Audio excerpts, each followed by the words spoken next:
بسم اللہ الرحمن الرحیم۔ السلام علیکم اسٹوڈینٹس، آج ہم لوگ اپنا کرتے ہیں ایکو 401 کا لیکچر نمبر 41۔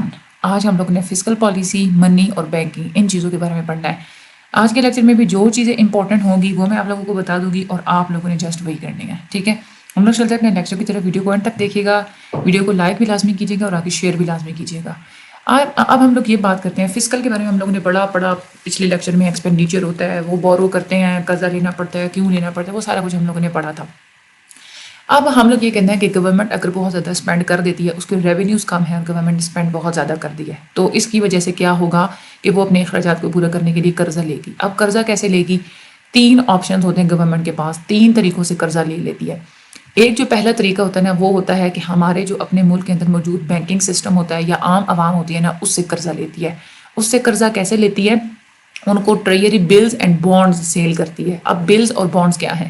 ایک سرٹیفکیٹ ہوتا ہے، اس کے اوپر سارا لکھا ہوا ہوتا ہے کہ اتنے سالوں کے بعد گورنمنٹ یہ رقم واپس کرے گی اور اتنا جو ہے نا وہ گورنمنٹ انٹرسٹ ریٹ دے گی، ٹھیک ہے؟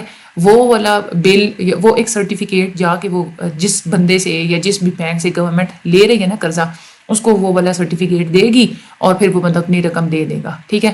جو بلز ہوتے ہیں نا، وہ والا سرٹیفکیٹ جو کہ 1 سال سے کم عرصے کے لیے آپ نے یوز کرنا ہو، یعنی کہ ایک گورنمنٹ ہے نا، اس نے قرضہ لینا ہے اور جو ٹائم پیریڈ وہ اس نے قرضے کا رکھنا ہے نا، وہ کہتی ہے کہ 1 سال سے پہلے میں جو ہے نا وہ میں واپس کر دوں گی، ٹھیک ہے؟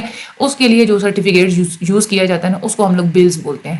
اور بانڈز یہ ہوتا ہے کہ 2 سال سے زیادہ عرصہ کے لیے اگر گورنمنٹ قرضہ لینا چاہتی ہے تو اس کے لیے جو سرٹیفکیٹ یوز کرے گی نا، اس کو ہم لوگ بولتے ہیں بانڈ۔ اس میں یہ والا ڈفرینس ہوتا ہے۔ ایگزامپل میں دیتی ہوں، فار ایگزامپل اب گورنمنٹ ہے نا، وہ کیا کرے گی؟ وہ جا کے ایک بینک سے کہتی ہے کہ مجھے قرضہ چاہیے، ٹھیک ہے؟ ہمارا گھریلو اپنے ملک کا بینک ہے، کہتی ہے قرضہ چاہیے، اس کو بانڈ دیتی ہے، کہتی ہے مجھے 10 سال کے لیے نا 1000 روپے فار ایگزامپل چاہیے اور انٹرسٹ ریٹ میں 10% میں پے کروں گی، گورنمنٹ یہ کہتی ہے۔ اب 10 سال کے لیے قرضہ چاہیے، اس کا مطلب کیا ہے کہ وہ جو بینک ہے وہ گورنمنٹ کو 1000 روپیہ دے گا، گورنمنٹ 10 سال کے بعد اس کو 1000 روپیہ واپس کرے گی، لیکن ان 10 سالوں میں گورنمنٹ یہ کہہ رہی ہے کہ میں تمہیں ہر سال انٹرسٹ ریٹ دیتے رہوں گی 10%۔ تو 1000 روپے کا 10% کتنا بنتا ہے؟ 100 روپیہ، یعنی کہ گورنمنٹ 10 سال تک 100 روپیہ دیتی رہے گی اور جب 10 سال پورے ہو جائیں گے تو اس کے بعد کیا کرے گی؟ 1000 روپیہ دے دے گی۔ لیکن اس طرح کا جو قرضہ ہوتا ہے نا، اس کے 2 ڈس ایڈوانٹیجز ہوتے ہیں۔ 2 ڈس ایڈوانٹیجز کون کون سے ہوتے ہیں؟ ایک تو ہوتا ہے کہ پرائیویٹ سیکٹر کی ایکٹیویٹی کی کراؤڈنگ آؤٹ ہو جاتی ہے۔ کراؤڈنگ آؤٹ کا کیا مطلب ہوتا ہے؟ دیکھیں اب کیا ہے، ہمارا کوئی بھی گورنمنٹ ہے نا، اپنے ملک کے بینک سے جب قرضہ لیتی ہے نا، تو ہمارے بینک کیا کرتے ہیں؟ وہ سود کی شرح کو بڑھا دیتے ہیں، ٹھیک ہے؟ وہ کہتے ہیں کہ اب گورنمنٹ کو ویسے بھی ہم سے قرضہ لے رہی ہے نا، تو ہم سود کی شرح زیادہ رکھ دیتے ہیں، تو اس سے ہمیں ریٹرن زیادہ ملے گا۔ تو اس کا مطلب کیا ہے کہ جو پرائیویٹ سیکٹر کے لوگ ہیں نا، ان کے لیے بھی جو سود کی شرح ہے وہ بڑھ جاتی ہے، ٹھیک ہو گیا؟ ایک تو یہ مسئلہ ہو گیا، تو ہمارا جو پرائیویٹ سیکٹر ہے وہ لون نہیں لے سکتے ان کی جو، اور دوسرا مسئلہ یہ ہوتا ہے کہ پہلے جو پورے پیسے کی جو کوانٹٹی ہمارے پرائیویٹ سیکٹر یعنی کہ ہمارے عام عوام کے لیے موجود تھی، اب وہ کوانٹٹی پیسے کی کم ہو جائے گی، یعنی کہ اب کیونکہ پیسہ گورنمنٹ کو بھی قرضہ دینے میں جا رہا ہے، تو اپنی پرائیویٹ سیکٹر کے لیے جو پیسہ پیچھے بچے گا نا وہ کم بچے گا۔ اور دوسرا یہ کہ انٹرسٹ ریٹ ہمارے اپنے ملک کے ہائی ہو جائیں گے، اس میں ہر بندہ جو ہے نا اس کو اس کی قیمت چکانی پڑے گی۔ دوسرا جو طریقہ ہوتا ہے نا یہ والا قرضہ حاصل کرنے کا، وہ یہ ہوتا ہے کہ گورنمنٹ ہماری سینٹرل بینک سے قرضہ لے لیتی ہے۔ سینٹرل بینک سے قرضہ کیسے لیتی ہے؟ سینٹرل بینک کرتا ہے پیسے خود چھاپتا ہے، پرنٹ کر کے دیتا ہے۔ اب گورنمنٹ یہ کہتی ہے کہ تم مجھے اتنی منی پرنٹ کر کے دو، اور گورنمنٹ اب یہ والی جو پرنٹنگ والا ہوتا ہے نا، دیکھیں بڑے مزے کی بات لگ رہی ہے، بس صرف پیسہ پرنٹ کرنا ہے، پھر تو بڑی ہماری گورنمنٹ ہم تو سارا قرضہ دے سکتے ہیں۔ ایسا نہیں ہوتا۔ جب بھی ہمیشہ پیسہ پرنٹ ہوتا ہے نا، اب دیکھیں ہمارے ملک کے اندر چیزوں کی سپلائی فکس ہے، چیزوں کی سپلائی نہیں چینج ہو رہی، پیسوں کی سپلائی بڑھ گئی ہے، صرف پیسوں کی سپلائی بڑھ گئی ہے، چیزوں کی سپلائی صرف جو ہے نا وہ نہیں بڑی، چیزیں سیم ہیں۔ اس کا مطلب کیا ہے کہ مہنگائی ہو جائے گی، ہر چیز کے حصے میں آنے والی جو پرائز ہے آپ خود اندازہ لگائیں کہ اتنی زیادہ آئے گی، جس وجہ سے کیا ہوتا ہے کہ چیزیں لمیٹڈ ہیں، پیسہ زیادہ آ گیا ہماری اکانومی میں تو مہنگائی بہت زیادہ ہوتی ہے۔ یہی وجہ ہے کہ یہ پیسے چھاپنے والا جو ٹرک ہے نا، اس میں مہنگائی بہت زیادہ ہوتی ہے، اس وجہ سے یہ ٹرک نہیں استعمال کیا جاتا۔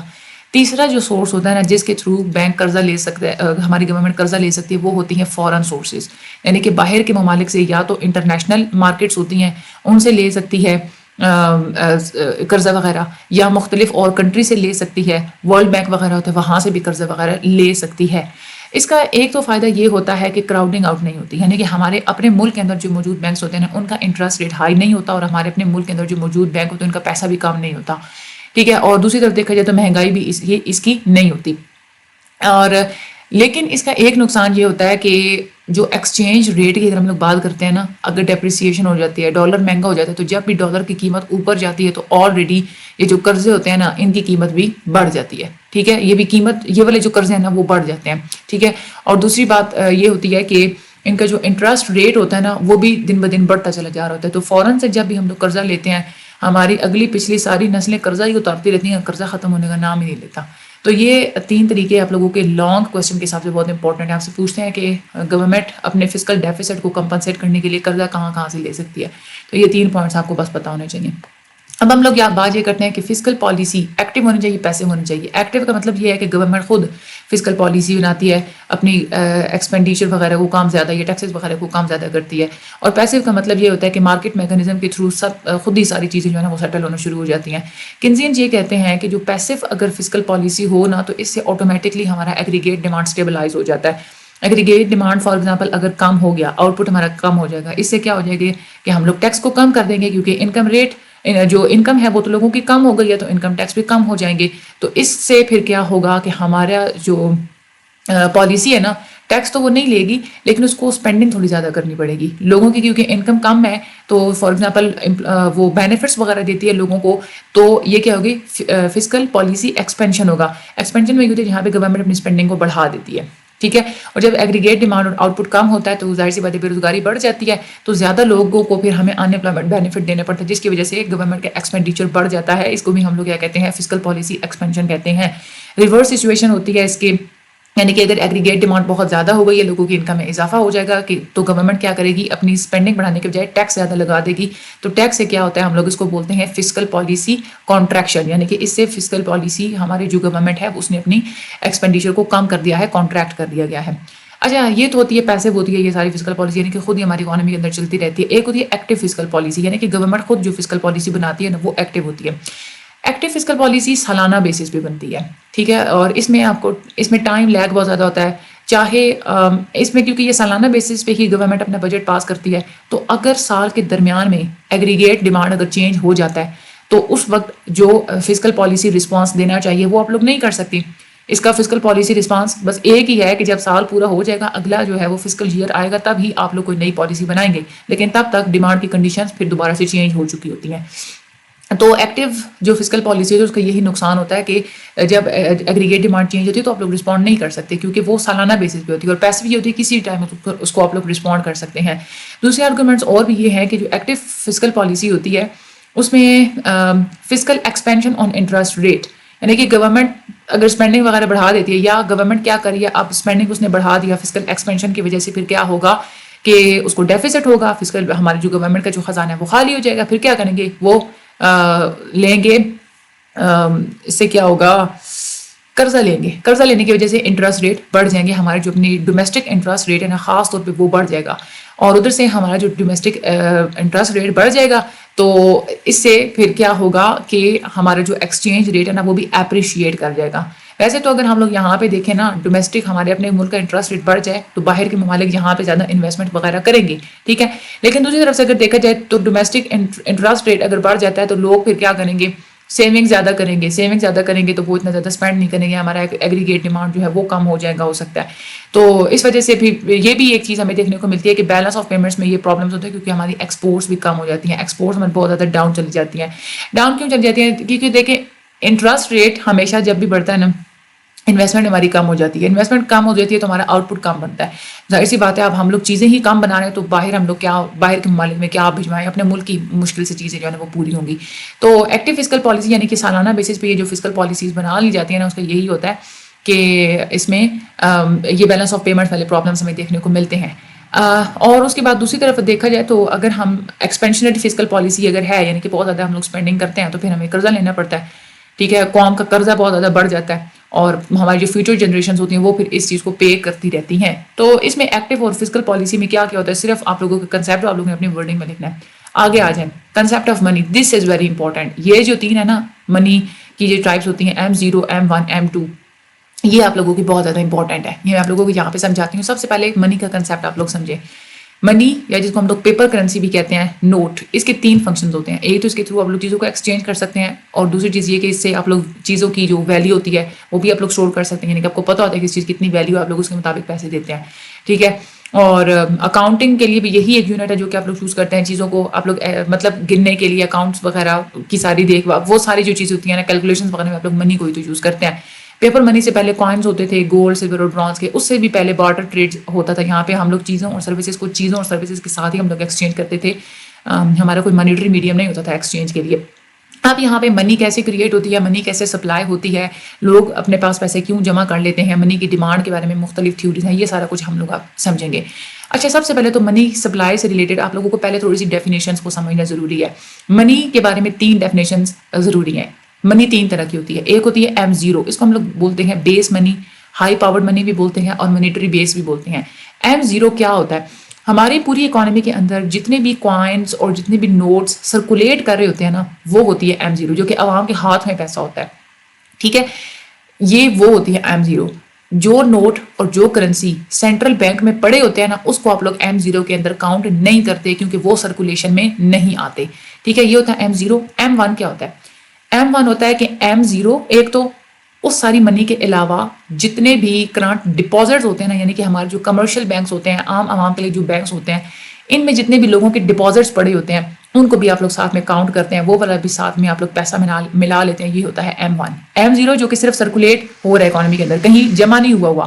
M1 ہے جو کہ سرکولیٹ بھی ہو رہا ہے اور ساتھ میں جو پیسہ جمع بھی کروایا ہوا ہے لوگوں نے، یہ وہ جو ہوتے ہیں نا، یہ ڈپازٹس ہوتے ہیں، اور یہ چیکنگ ڈپازٹس ہوتے ہیں۔ چیکنگ ڈپازٹس کا مطلب یہ ہوتا ہے کہ یہ وہ والا پیسہ ہوتا ہے جو کہ لوگوں نے بینک میں ایسے اکاؤنٹ میں رکھوایا ہوتا ہے کہ جب بھی چاہیں وہاں سے وہ اپنا پیسہ نکلوا سکتے ہیں۔ تیسری جو منی ہوتی ہے وہ ہوتی ہے M2۔ M2 میں M1 ایک تو ٹھیک ہے، اس کے بعد جتنے بھی ٹائم ڈپازٹس ہوتے ہیں نا وہ موجود ہے۔ ٹائم ڈپازٹس وہ ہوتے ہیں کہ یہ وہ والے اکاؤنٹس ہوتے ہیں جس میں ہولڈرز جب اپنا پیسہ رکھواتے ہیں نا، تو انہیں جب پیسہ نکلوانا ہوتا ہے تو کچھ عرصہ پہلے، کچھ مہینے پہلے وہ بینک کو نوٹس دیتے ہیں کہ ہم نے اپنا پیسہ نکلوانا ہے، ٹھیک ہے۔ تو یہ والے جو پیسے ہوتے ہیں نا وہ والے M2 میں آتے ہیں۔ تو M2 میں وہ سارے پیسے جو نوٹس کے ساتھ نکلتے ہیں وہ والے، اس کے بعد چیکنگ ڈپازٹس جو کہ کسی بھی وقت آپ لوگ نکلوا سکتے ہیں، اور وہ والا پیسہ جو کہ منی میں ہماری اکانومی کے اندر سرکولیٹ کر رہا ہوتا ہے، یہ سارے کا سارا ہمارے M2 کے اندر آتا ہے۔ اب یہاں پہ ہم لوگ بات کرتے ہیں منی سپلائی کی۔ منی سپلائی آگے منی جو ہے نا وہ ہماری ہمیشہ گھومتی رہتی ہے۔ اب یہاں پہ انہوں نے ایک ایگزامپل دی ہوئی ہے۔ ایک 100 روپے کا نوٹ ہے، جب M0 ہوگا نا، یعنی کہ جب وہ ایک پوری ہمارے ملک کے اندر سرکولیٹ کر رہا ہے تو وہ ہم لوگ اس کو 100 روپیہ ہی کاؤنٹ کریں گے۔ M0 کی کیٹیگری میں ہم لوگ اس کو 100 روپیہ کاؤنٹ کریں گے، لیکن جب وہ اکانومی کے اندر گھومتا رہے گا، ایک سال کے اندر وہ 5 ڈفرینٹ لوگوں نے آگے اس کو ایکسچینج کیا ہے، تو اس وقت M2 کے کنٹیکسٹ میں ہم لوگ دیکھیں نا تو اس 100 روپے کی جو ویلیو ہے نا وہ 500 ہو چکی ہوگی۔ اب اس کا کیا مطلب ہے؟ اس کا مطلب یہ ہے کہ کمرشل بینکس یہاں پہ کچھ کرتے ہیں۔ وہ کیا کرتے ہیں کہ وہ 100 روپے کی جو پیسہ تھا انہوں نے اس کو 500 روپے بنا دیا۔ کیسے بنا دیا؟ یہ کمرشل بینکس کیا کرتے ہیں یہ ہم لوگ اب آگے سمجھتے ہیں۔ جب بھی آپ لوگ کمرشل بینکس کے پاس آپ لوگ پیسہ جا کے رکھواتے ہیں، اپنا ڈپازٹ کراتے ہیں نا، ٹھیک ہے، ایک تو وہ پیسے پڑے ہوتے ہیں بینکس کے پاس۔ بینک 2 طرح کے کام کرتی ہے۔ ایک تو آپ جو ان کو پیسے دیتے ہیں نا وہ ڈپازٹس رکھتی ہے اپنے پاس، اور دوسرا یہ کہ گورنمنٹ آگے پیسے دے بھی رہی ہوتی ہے، قرضوں کے لیے دے رہی ہوتی ہے۔ اب آپ کو پتہ ہے کہ بینکس جو ہوتے ہیں نا یہ انٹرسٹ ریٹ لگاتے ہیں۔ یہ جو ڈپازٹس کے اوپر آپ کو انٹرسٹ ریٹ پے کر رہے ہوتے ہیں نا، یعنی کہ آپ لوگ پیسہ رکھواتے ہیں تو خود بخود اس پہ جو پروفٹ بنتا چلا جا رہا ہوتا ہے، وہ اصل میں کیا ہوتا ہے؟ وہ ہوتا ہے انٹرسٹ ریٹ ہوتا ہے، ٹھیک ہے۔ اب آپ کو جو انٹرسٹ ریٹ دیا جاتا ہے نا پیسے رکھوانے پہ وہ کم ہوتا ہے، اور قرضوں کے اوپر جو انٹرسٹ ریٹ لیا جاتا ہے نا وہ انٹرسٹ ریٹ زیادہ ہوتا ہے۔ یہاں سے جو بینکس ہوتے ہیں نا ان کو فائدہ ہو رہا ہوتا ہے۔ اب ہوتا کیا ہے کہ بینک جو ہوتی ہے نا، جب اس کے پاس اب ڈپازٹس رکھواتی ہے نا تو وہ ہمیشہ سارے کا سارا پیسہ آگے قرضوں میں نہیں دے دیتی، ایسا نہیں ہوتا۔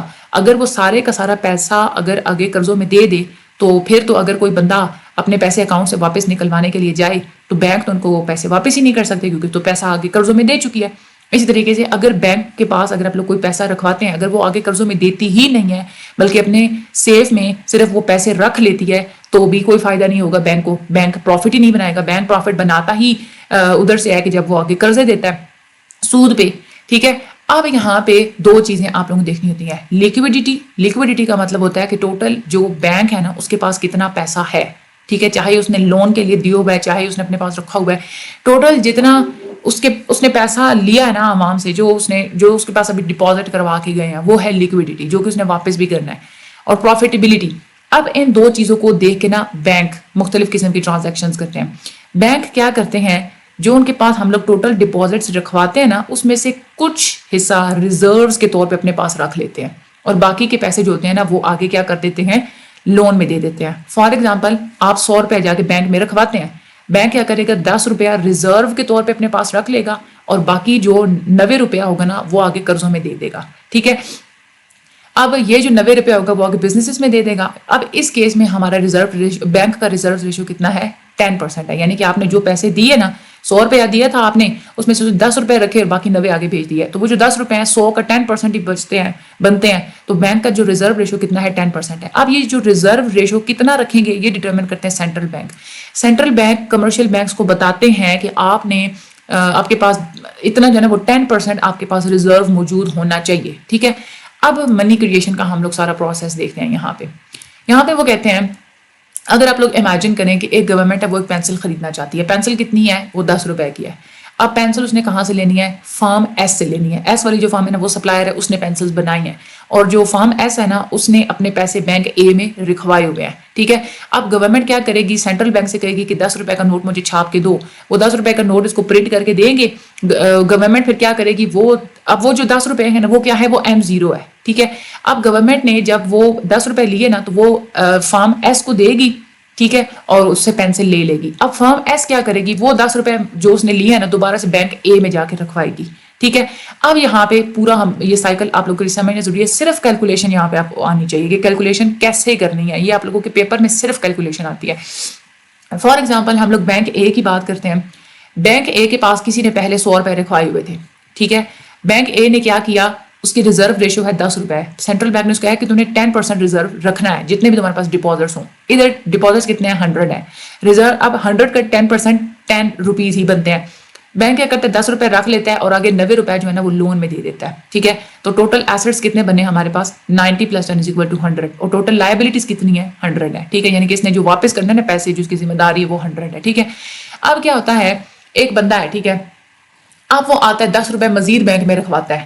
اب 10 روپے وہ جب مزید بینک میں رکھواتا ہے نا تو ڈپازٹس اس کے پاس بینک کے پاس کتنے ہو گئے, 110. پہلے کتنے تھے اس کے پاس, 100, اور اب ڈپازٹس کتنے ہو جائیں گے, 110.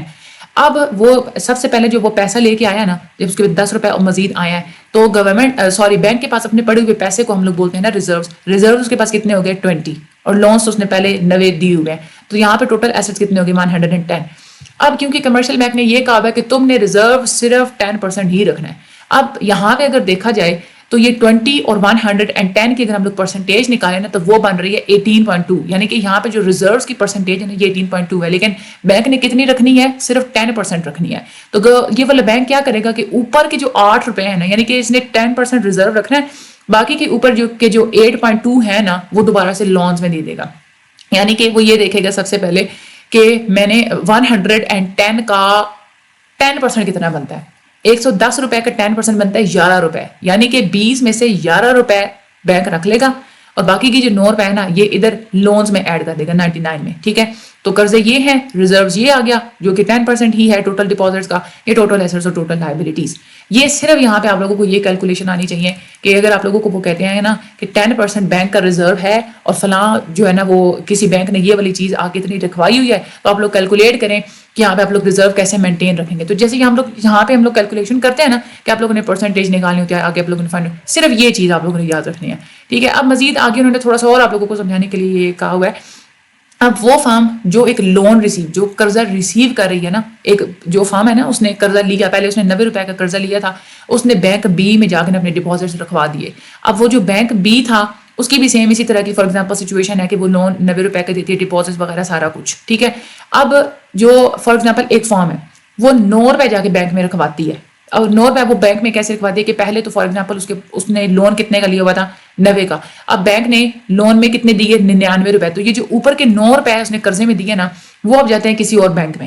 ٹھیک ہے, بینک بی میں فار ایگزامپل کے جاتے ہیں, تو بینک بی کے ڈپازٹس کتنے ہو جائیں گے, 109. ٹھیک ہے, ریزروز ٹوٹل کتنے ہو گئے, 10 + 9 = 19. یہاں پہ سیم وہی چکر. سب سے پہلے تو آپ لوگ یہ دیکھیں گے کہ یہ والی جو 19 روپیز ہے نا یہ کتنی ریزرو ریشو بن رہی ہے. تو 19 ڈیوائڈیڈ بائی 109 آپ لوگ کریں گے تو یہ 17.4% بن رہی ہے. اس کا مطلب کیا ہے کہ یہ ریشو زیادہ ہے. آپ لوگوں نے کتنی رکھنی تھی؟ صرف 10% رکھنی تھی. تو اس کا جو ہے نا پھر آپ لوگ فائنڈ آؤٹ یہ کر لیں گے, اس کی آپ لوگ پرسنٹیج فائنڈ آؤٹ کریں گے. یعنی کہ میں نے ریزروز ہم لوگوں نے کتنے رکھنے تھے؟ صرف ہم لوگوں نے جو ہے نا وہ 10% رکھنے تھے. تو آپ لوگ یہ دیکھیں گے کہ 109 کا 10% کتنا بنتا ہے. ٹھیک ہے, تو اس کا جو ہے نا وہ 10%, 109 کا 10% بنتا ہے 10.9. تو اتنے آپ لوگ ریزروز رکھیں گے 10.9.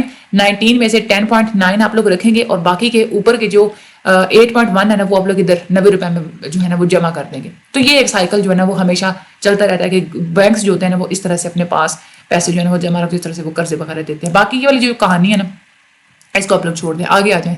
یہ والا آپ لوگوں کا کوشچن آتا ہے منی ملٹی پلائر کا. اس میں کیا آپ لوگوں نے کرنا ہوتا ہے؟ منی ملٹی پلائر کا ایک انورس ریلیشن شپ ہوتا ہے ہمارے ریزرو ریشو کے ساتھ. یعنی کہ ہم لوگ کہتے ہیں کہ ریزرو ریشو فار ایگزامپل ہم لوگوں نے اوپر کے کیس میں دیکھی تھی کہ 10% ہوتی ہے.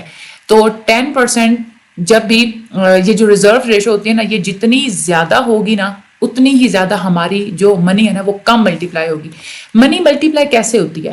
ہم منی اسی طرح سے ملٹی پلائی ہوتی ہے نا کہ ایک کوئی بھی بینک ہے نا یہ آگے قرضہ دیتی ہے, اس کے اوپر وہ انٹرسٹ لے رہی ہے. ٹھیک ہے, تو اس کا مطلب کیا ہے؟ آپ لوگوں نے 9 روپے رکھوائے ہوئے, اگر 10 روپے آپ لوگوں نے رکھوائے تھے, 1 روپیہ بینک اپنے پاس رکھتا ہے, باقی کے 9 روپے دے دیتا ہے وہ. تو اس 9 روپے کے اوپر جو اس کو سود وغیرہ بھی ملتا رہے گا. ہو سکتا ہے کہ اسی 9 روپے میں جب سود کو ایڈ کر کے جو ہمارا بینک ہے نا وہ واپس جب لے گا تو ہو سکتا ہے وہ 18 روپے واپس لے. آپ وہی 10 روپے یعنی کہ آپ نے جب رکھوائے کتنے تھے 10 روپے, اسی کے اوپر 18 روپے تو بینک نے کما لیے ہیں. تو اس طرح سے آپ کی منی بڑھ گئی نا. یہ والی چیز ہوتی ہے منی ملٹی پلائر. ٹھیک ہے, اور منی ملٹی پلائر تب ہوتی ہے جب بینک زیادہ سے زیادہ لونز دے. ٹھیک ہے, زیادہ سے زیادہ قرضہ, جتنا زیادہ قرضہ دے گا اتنا زیادہ اس پہ وہ سود کمائے گا, اتنی ہی زیادہ آپ لوگوں کی منی جو ہے نا وہ ملٹی پلائی ہوتی رہے گی. اور یہ ہم لوگ انورس ریلیشن کیوں کہہ رہے ہیں ریزرو ریشو کے ساتھ؟ ریزرو ریشو کیونکہ وہ ہے جو کہ گورنمنٹ جو بینک نے اپنے پاس رکھنی ہے. تو بینک اگر زیادہ پیسہ اپنے پاس رکھے گا, کم پیسہ آگے دے گا, تو اس کا مطلب کیا ہے کہ کم پیسہ ملٹی پلائی ہوگا. یہ اسی وجہ سے ہم لوگ کہتے ہیں کہ جتنا زیادہ ریزرو ریشو ہوگا اتنا زیادہ منی ملٹی پلائر کم ہوگا. اسٹاک کی ٹرمز میں اگر ہم لوگ بات کرتے ہیں نا, یعنی کہ چینجز وغیرہ نہیں آ رہی آپ لوگوں کی منی, مطلب اسٹاک آپ نے کروائی ہوئی جگہ پہ رکھی ہوئی ہے آپ لوگوں نے. ٹھیک ہے, یہاں پہ جو M2 کی ویلیو آتی ہے نا وہ آتی ہے منی multi ply by M0. M0 یعنی کہ وہ انیشیل جو ایک سینٹرل بینک یعنی کہ وہ جو منی آپ لوگوں کی سرکولیٹ ہو رہی ہوتی ہے نا, ٹھیک ہے, اس میں آپ لوگ منی ملٹی پلائر کا جو فیکٹر ہوتا ہے وہ آپ لوگ جو ہے اس کے ساتھ ملٹی پلائی کر دیں تو آپ کے پاس M2 کی ویلیو آ جاتی ہے. کیونکہ M2 کس کا کام ہے؟ یہ بینکس, یہ جو کمرشل بینکس ہوتے ہیں نا انہی کی وجہ سے منی ملٹی پلائر ہو رہی ہوتی ہے. تو جو ایک شروع کی ایک منی جو کہ ہماری اکانومی کے اندر جو سرکولیٹ ہو رہی ہوتی ہے انیشیل, جو سینٹرل بینک بھی دیتے ہیں نا, سینٹرل بینک جو پیسہ چھاپ کے دیتے ہیں وہ بھی M0 میں آتی ہے. اس کے M0 اس کے بعد آگے جتنی منی جو ہے نا وہ جتنی بار ملٹی پلائی ہوئی اس کو آپ لوگ ملٹی پلائی کریں گے تو آپ کے پاس M2 کی ویلیو ہمارے پاس آ جائے گی. اور اس میں آپ لوگ یہ بھی پٹ کر سکتے ہیں کہ M کی جگہ پہ 1/R بھی آپ لوگ پٹ کر سکتے ہیں. فلو ٹرمز میں اس کا جو فارمولا ہوتا ہے change in M2 is equal to 1/, reserve ratio multiplied by change in M0. یہاں پہ آپ کے کوشچن کیسے آتا ہے؟ ایک تو آپ کو ریلیشن شپ پتا ہونا چاہیے ریزرو ریشو منی ملٹی پلائی میں کیا ریلیشن شپ ہے. دوسری چیز جو آپ لوگوں کو پتا ہونی چاہیے نا وہ یہ ہے کہ وہ آپ کو کہتے ہیں کہ money multiplier for example find out کر کے دے, تو آپ لوگوں کو ریزرو ریشو وہ خود بتا دیں گے پیپر میں. تو آپ نے کیا کرنا ہے؟ سمپلی اس کو ڈیوائڈ کرنا ہے. ٹھیک ہے, ایک یہ آپ کے پاس فارمولا یاد ہونا چاہیے. دوسرا آپ کو وہ یہ کہتے ہیں کہ منی ملٹی پلائر کی ویلیو اتنی ہے, یا فار ایگزامپل ریزرو ریشو کی ویلیو دے دیتے ہیں اور آپ کو کہتے ہیں اور ساتھ میں جو ہے نا M0 کی ویلیو دے دیتے ہیں. آپ کو کہتے ہیں M2 کی ویلیو فائنڈ آؤٹ کرو. M2 کی ویلیو فائنڈ آؤٹ ہم نے کیسے کرنی ہے؟ M کی ویلیو اور M0 کی ویلیو آپ نے ملٹی پلائی کر دینا ہے. یا اگر کی ویلیو نہیں تھی, ریزرو ریشو کی ویلیو تھی, تو اس میں آپ لوگوں نے پہلے 1/, ریزرو ریشو کرنا ہے اور ملٹی پلائی آپ لوگوں نے کر دینا ہے M0 کے ساتھ. ٹھیک ہے, اگر ایسی سچویشن جہاں پہ ریزرو ریشو 100% ہے, یعنی کہ جو ہماری جتنے بھی بینکس ہیں نا انہوں نے 100% ہی اپنے پاس انہوں نے جمع رکھنے, آگے انہوں نے ظاہر سی بات ہے پھر وہ لون کیوں دیں گے. تو ایسی سچویشن میں پھر آپ لوگوں کی ملٹی پلائی ہوگی نہیں منی. تو جب منی نہیں ملٹی پلائی ہوگی تو اس کا مطلب کیا ہے کہ M2 اور M0 آپس میں ایکول ہوں گے. M2 وہ ویلیو ہوتی ہے نا آپ کی منی کتنی بار ملٹی پلائی ہوئی, ملٹی پلائر آپ لگاتے ہیں آپ کے پاس M2 کی ویلیو آتی ہے. تو جب ریزرو ریشو 100 ہو تو ظاہر سی بات ہے کہ آپ لوگوں کی M0 M2 ایکول ہوگی, منی ملٹی پلائی نہیں ہوگی. آگے balance sheet of central bank, اس کا جو پورا چکر ہے نا یہ آگے اگلے لیکچر میں آ رہا ہے. یہ آپ لوگ دیکھیں نا یہ سیم وہی چیز ہے. ابھی یہاں پہ جو ہے نا آپ لوگ نے اس کی بیلنس شیٹ میں ایسٹس اور لائبلٹیز اس میں کون کون سے فیکٹرز ہوتے ہیں یہ آپ لوگوں نے یاد رکھنے ہیں. یہ آپ لوگوں کے MCQs میں آتے ہیں, ٹھیک ہے. اور کبھی کبھار ایسا ہوتا ہے کہ آپ لوگوں کی شارٹ میں وہ پورا ٹیبل دے دیتے ہیں, ایک سائڈ پہ ایسٹس کی ہیڈنگ ہوتی ہے, لائبلٹیز کی ہیڈنگ ہوتی ہے. آپ کو وہ خود کہتے ہیں کہ ایسٹس والی ہیڈنگ کے نیچے کالمز میں ایسٹس بتائیں کون کون سے ہوتے ہیں, اور لائبلٹیز میں کون کون سی چیزیں ہوتی ہیں وہ آپ ہمیں بتائیں. سینٹرل بینک کی ہے تو یہ آپ لوگوں نے اچھے طریقے سے یاد کرنی ہے. ایسٹس میں کون کون سی چیزیں ہوتی ہیں؟ سب سے پہلی چیز ایسٹس میں آتی ہے لونز. سینٹرل بینک میں وہ والے قرضے جو کہ گورنمنٹ کو دیتی ہے وہ. اس کے بعد فوریکس ریزرو. سینٹرل بینک میں جو ریزرو ہوتا ہے نا وہ ہوتے ہیں جو کہ ہماری فورن ایکسچینج ریٹ ہوتا ہے نا, فورن ایکسچینج یعنی کہ ڈالر وغیرہ, وہ سارے سینٹرل بینک میں جمع ہوتا ہے. یہ کیا ہوتا ہے؟ ہمارے پاس فوریکس ریزرو ہوتا ہے. اس کے بعد جو ہماری جو سینٹرل بینک قرضے دیتی ہے پرائیویٹ سیکٹر کو, وہ بھی ساری کس میں آتی ہے؟ اسی جو ہے نا ایسٹس میں آتی ہے. تو ایسٹس میں یہ 3 چیزیں ہوتی ہیں, یہ اپنے یاد کرنی ہے. لائبلٹیز میں کون کون سی چیزیں ہوتی ہیں؟ نوٹس, کوائنس, وہ کرنسی جو کہ سرکولیٹ کر رہی ہوتی ہے. اس کے بعد ہمارے ملک میں جتنے بھی بینک کے اندر ڈپازٹس موجود ہوتے ہیں, گورنمنٹ اور کمرشل بینک کے ڈپازٹس, وہ سارے کے سارے, اور لیکوڈیٹی پیپر ایشوڈ, یہ جو ساری چیزیں ہوتی ہیں نا یہ لائبلٹیز کے اندر آتی ہیں. مزید اس کا جو مزید جو ان کی جو ہے نا کنسیپٹ وغیرہ اگلے لیکچر میں ہم لوگ ڈیٹیل سے پڑھنے سے, ہم لوگ یہاں پہ ٹائم نہیں ویسٹ کرتے.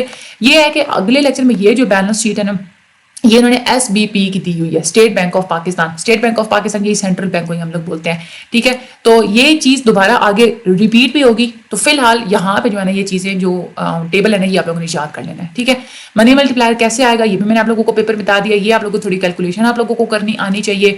اور باقی کمرشل بینکس کیسے ریزرو کرتے ہیں, وہ کیسے آگے چیز دیتے ہیں, یہ پورا کنسیپٹ آپ کے مائنڈ میں ہونا چاہیے. M1 M0 M1 M2 this is very important.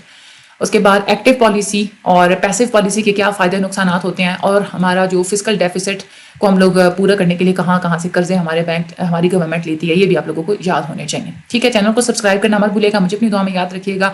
آگے ویڈیو کو شیئر لازمی کیجیے گا. اپنا بہت سارا خیال رکھیے گا, اینڈ اللہ حافظ.